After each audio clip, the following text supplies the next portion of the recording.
Patriot gains. Washington pleaded with the Continental Congress for more troops. He asked the Congress to enlist free African Americans. Early in the war, the Southern states had persuaded the Continental Congress to not allow African Americans in the Continental Army. Many white people in the South felt uncomfortable about giving guns to African Americans and allowing them to serve as soldiers. In Southern states with large enslaved populations, whites feared revolts. African Americans joined the fight. As the need for soldiers grew, some states ignored the ban and enlisted African Americans. Rhode Island raised an all African American regiment in 1778. By the war's end, every state except South Carolina enlisted African Americans to fight.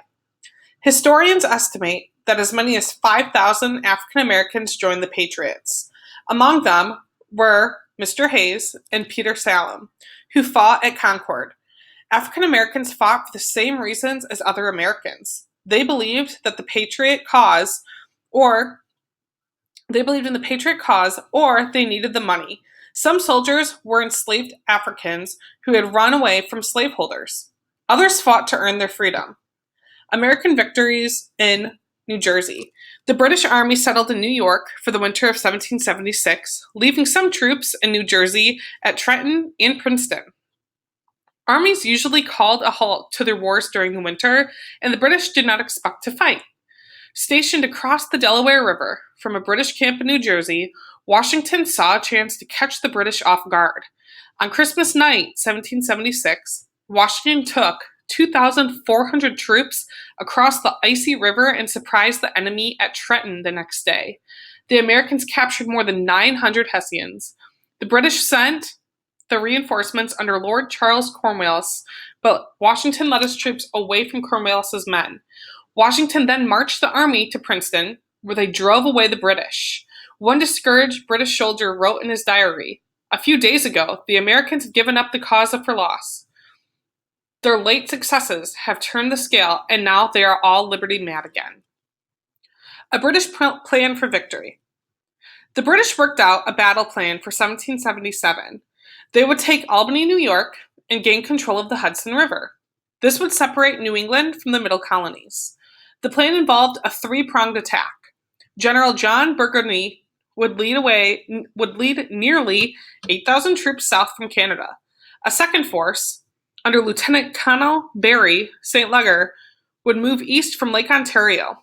A third group, under General Howe, would move north from New York City. The three British forces would meet at Albany and destroy the Patriot troops. The British captured Philadelphia. Howe planned to take Philadelphia, the American capital, before marching to Albany.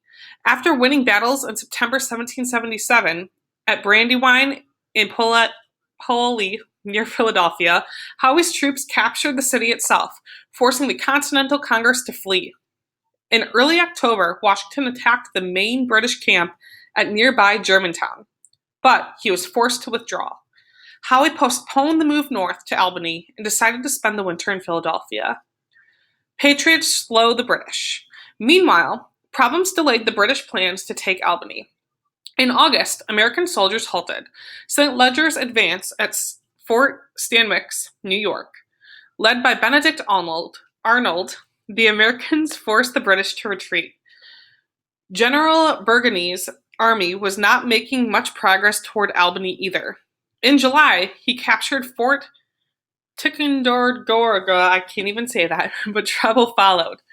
Burgoyne, a dashing general who enjoyed good food and fine clothes, traveled with 30 wagons of luxury goods. Loaded down with this heavy baggage, his army moved slowly through the dense forest. To make matters worse, the Americans blocked the British by chopping down trees across their path.